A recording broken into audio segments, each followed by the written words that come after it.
Bismillahirrahmanirrahim. Assalamualaikum warahmatullahi wabarakatuh.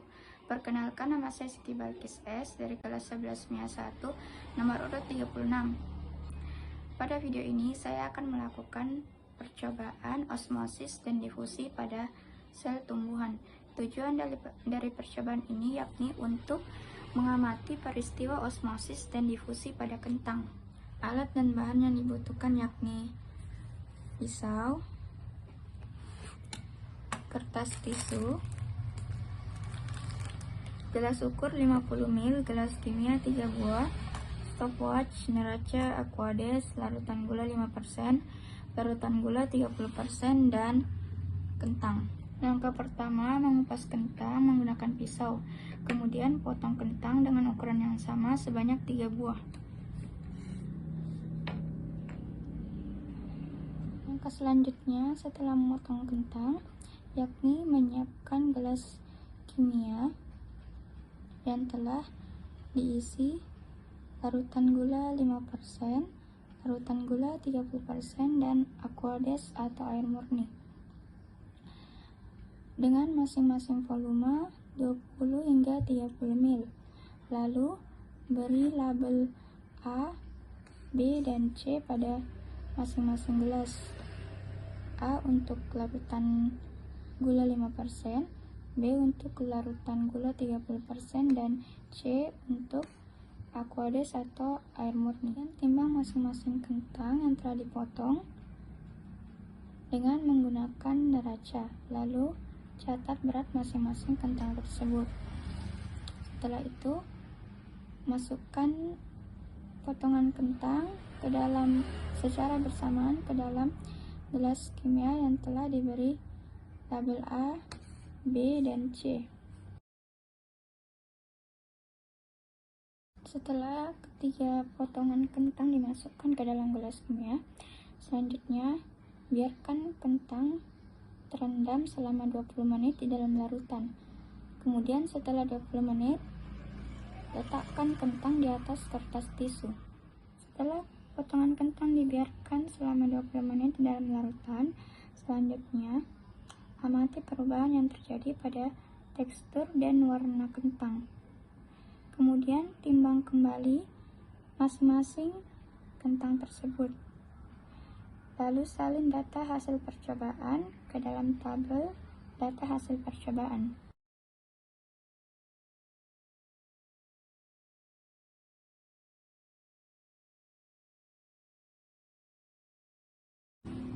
Pertanyaan nomor 1. Apakah ada perbedaan berat kentang setelah dilakukan perendaman pada larutan A, B, dan C? Jelaskan.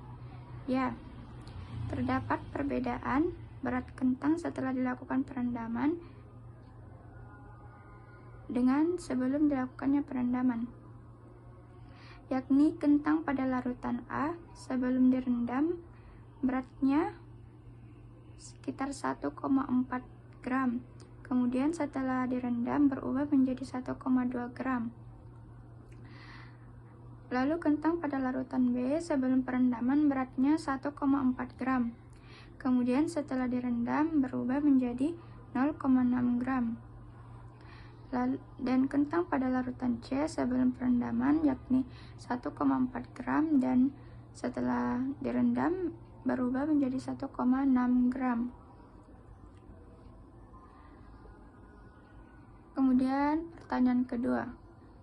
Jelaskan perubahan keadaan struktur kentang setelah perendaman pada larutan A, B, dan C.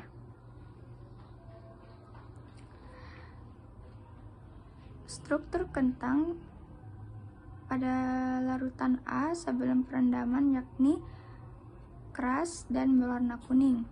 Kemudian setelah direndam berubah menjadi sedikit lembek dan berwarna kuning. Kemudian kentang pada larutan B sebelum perendaman strukturnya keras atau padat dan berwarna kuning. Kemudian setelah direndam berubah menjadi lembek dan berwarna kuning memudar. Kemudian kentang pada larutan C sebelum direndam strukturnya padat dan berwarna kuning. Kemudian setelah direndam berubah menjadi keras dan berwarna kuning pekat. Pertanyaan ketiga, mengapa kentang yang direndam pada larutan gula menjadi lebih lunak dan beratnya menjadi berkurang? Hal ini dikarenakan karena kentang pada larutan gula berada pada larutan hipertonis. Apabila konsentrasi larutan sel lebih rendah dibandingkan konsentrasi lingkungan luarnya, air dalam sel akan keluar secara osmosis. Keluarnya air secara terus-menerus akan menyebabkan volume kentang menurun, sehingga sel mengkurut dan mengalami krenasi. Pertanyaan keempat, peristiwa apa yang terjadi pada kentang dalam larutan A, B, dan C? Jelaskan. Peristiwa yang terjadi pada kentang yakni peristiwa osmosis dan difusi. Peristiwa osmosis adalah perpindahan air atau zat pelarut dari larutan yang potensial airnya tinggi ke larutan yang potensial airnya rendah. Dan peristiwa difusi yakni gerakan atau perpindahan zat secara acak dari daerah bagian berkonsentrasi tinggi ke bagian yang berkonsentrasi rendah. Sekian percobaan osmosis dan difusi pada sel tumbuhan. Kurang dan lebihnya mohon dimaafkan. Assalamualaikum warahmatullahi wabarakatuh.